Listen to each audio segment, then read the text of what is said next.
Artımların daha çox və daha tez-tez olması üçün videonu bəyənin və kanala abunə olun. 2026-cı il üçün sosial ödənişlər sahəsində planlaşdırılan artımlar cəmiyyətdə geniş müzakirə olunur. Xüsusilə pensiyaların indeksləşdirilməsi və sosial müavinətlər üzrə gözləntilər vətəndaşların real gəlirlərinin qorunması baxımından mühüm əhəmiyyət daşıyır.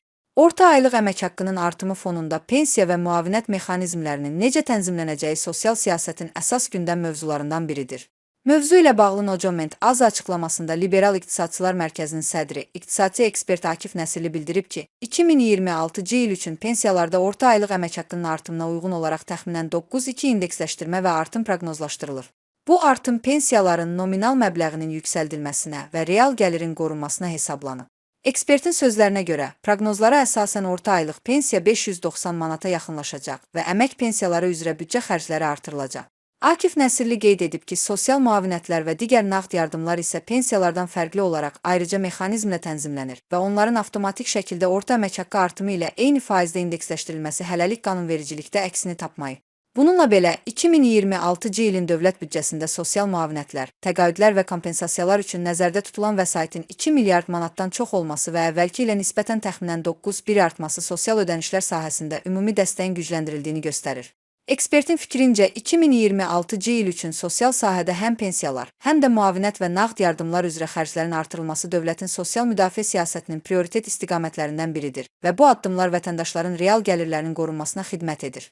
Mənim fikrimcə, 2026-cı il üçün planlaşdırılan indeksləşdirmə addımları sosial sabitliyin qorunması baxımından müsbət siqnaldır, lakin uzunmüddətli perspektivdə kifayət hesab edilə bilməz. Pensiyaların orta aylıq əmək haqqının artım tempinə uyğunlaşdırılması real gəlirlərin qismən qorunmasına kömək etsə də, inflyasiya dinamikası və istehlak səbətinin faktiki bahalaşması bu artımların təsirini zəiflədə bilər. Xüsusilə aşağı pensiya alan vətəndaşlar üçün nominal artım real rifah artımına çevrilməyə də bilər. Digər tərəfdən, sosial müavinətlərin avtomatik indeksləşmə mexanizminin olmaması sosial ədalət baxımından boşluq yaradır. Pensiya alanlarla yanaşı, müavinət və sosial yardım hesabına yaşayan həssas qruplar da qiymət artımlarından eyni dərəcədə təsirlənir. Bu səbəbdən gələcək illərdə sosial müavinətlər üçün də aydın, proqnozlaşdırılan və inflyasiya ilə əlaqələndirilmiş indeksləşmə mexanizminin qanunvericilikdə təsbit edilməsi daha məqsədəuyğun olardı. Ümumilikdə isə sosial xərclərin artırılması müsbət tendensiyadır. Lakin sosial siyasətin effektivliyi təkcə ayrılan vəsaitin həcmi ilə deyil, həmin vəsaitin necə və kimlərə yönəldilməsi ilə ölçülməlidir.